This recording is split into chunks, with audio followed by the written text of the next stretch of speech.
Hey guys, Mike from CoachMikeMcDonald.com here. Have you ever wondered what's the best way to respond when someone asks you what is it you do for a living, if you might be in network marketing or affiliate marketing, or basically how to respond when someone asks you what do you do for a living? Well, today's video, I'm going to cover some different tips you can use to get better results that actually lead to presentations and growing your business versus pushing people away. So stay tuned.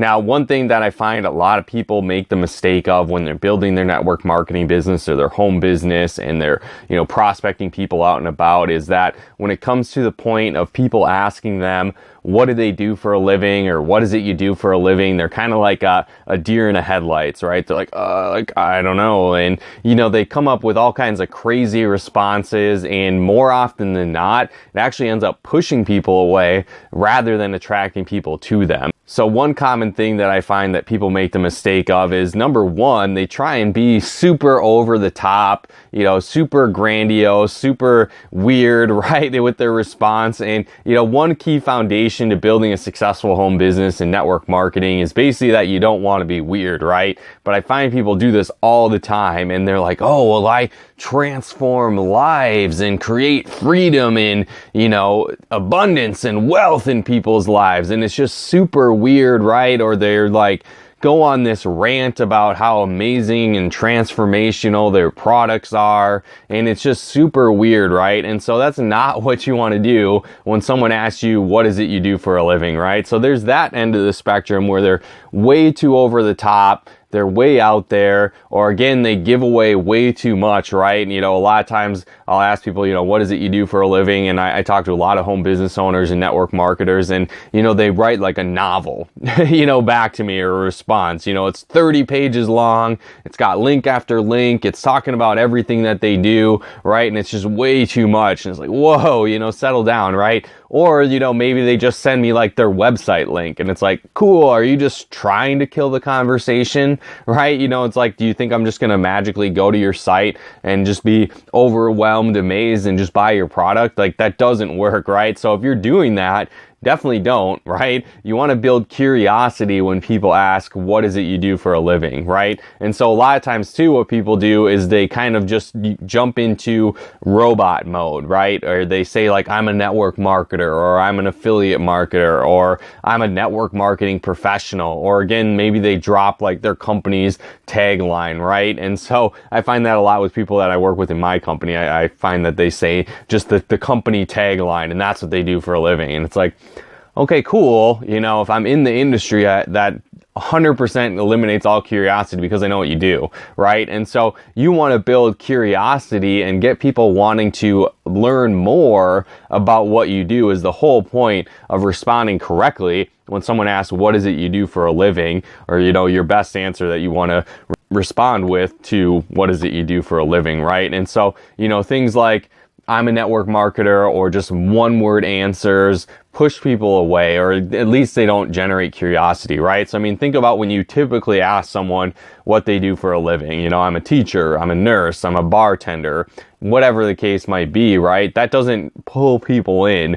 For the most part, if conversation continues on that subject, somebody's just trying to be polite, right? Or trying to make conversation from that. It doesn't really arouse curiosity unless you do something crazy, like you're like a rocket scientist or something, right? So it doesn't prove to continue the conversation. It doesn't create that curiosity. So that's your whole goal, right? Is to attract people to you and build that curiosity, have them asking more. So how do you do that, right? What's the best response? Well, number one, you want to talk about either benefits or pain points that you solve, right? So whatever it is that you do for a living, right? You could be a tutor, and you could be like, hey, how a lot of people, their kids struggle in school and, struggle to make good grades. Well, what I do is I help kids find a better way to study and get better results and get better grades and without spending hours studying, right? So it's kind of like you speak to a common problem and then how you help solve that. So it's even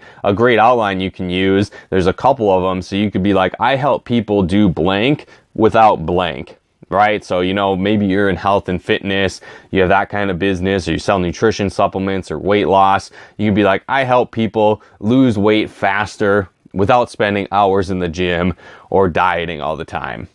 See, awesome. Super simple format, right? I help people do blank without blank.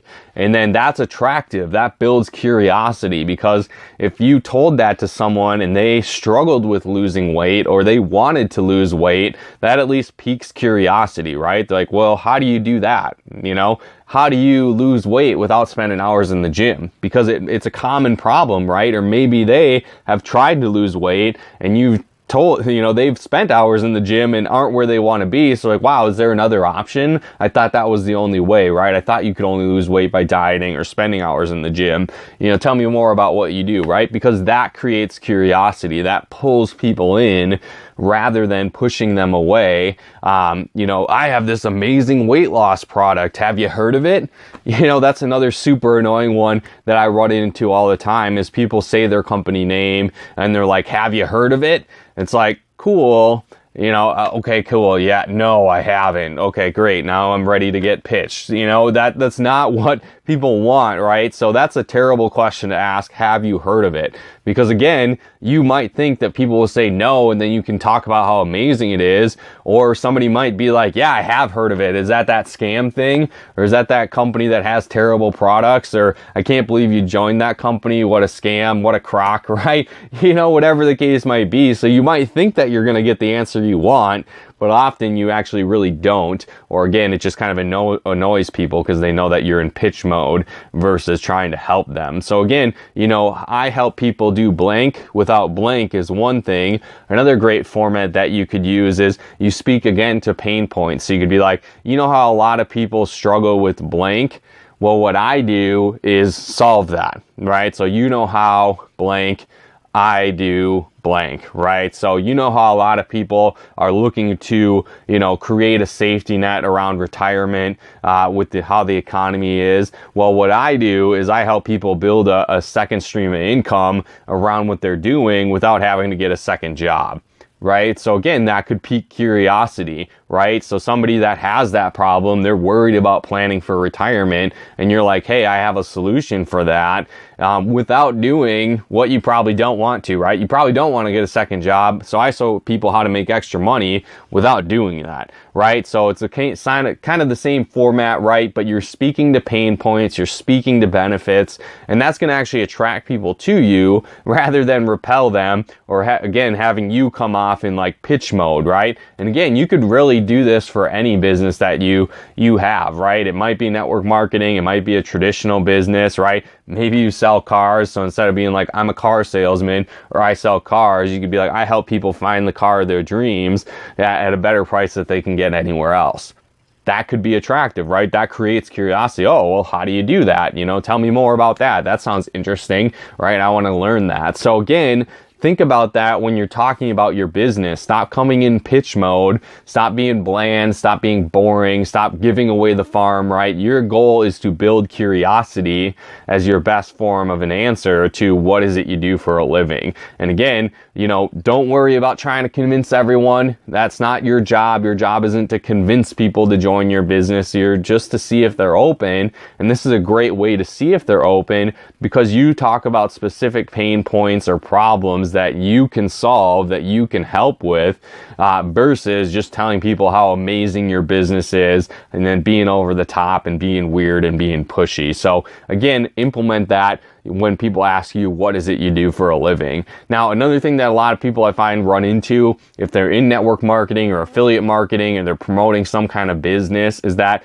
often you're going to run into people that already have a business, right? They're happy in their company. They're excited about it. And so one thing to really avoid is talking about how amazing your business is compared to theirs. Because again, if somebody's happy and they're excited about their business, your job isn't to pitch them on how yours is so much better and they need to quit that and join your team, right? It's just not a good combo. I look at that person like they're married, right? They're happy in what they do. So same deal in real life. I would never go to someone and be like, hey, I know you're married, but I think you're pretty hot. I think we should date. No, because you're a scumbag if you do that, right? So you don't want to do that kind of thing in business either. So I would never be like, hey, your company, I know you're excited about it. You're excited about the products. You love it. But guess what? That company is terrible. You need to quit that and join my business. right? You're not going to sign people up. You're not going to bring people on your team doing something like that. So instead of doing something like that, when someone asks you, what is it you do for a living? When you know that they're already in a business, instead frame it of how you can still help them. So maybe you have a course that you teach. Maybe you have a training. Maybe you've got a YouTube video that helps them recruit better, or a course that does that, right? You know, for me, I have a lead generation boot camp where I teach people how to generate leads more effectively for their business through social media. So just think of different ways that you can still help that person without being super pitchy about how amazing your business is compared to what they're doing, because no one likes that, right? No one wants to be pitched. No one wants to be sold, but everybody likes to buy. So again, if you can help them solve a problem that they have on top of what it is that they're already doing, you can at least build that relationship. Then you can still provide value. And again, when things change for them, maybe they decide to do a different business, or they want to get a product that you have,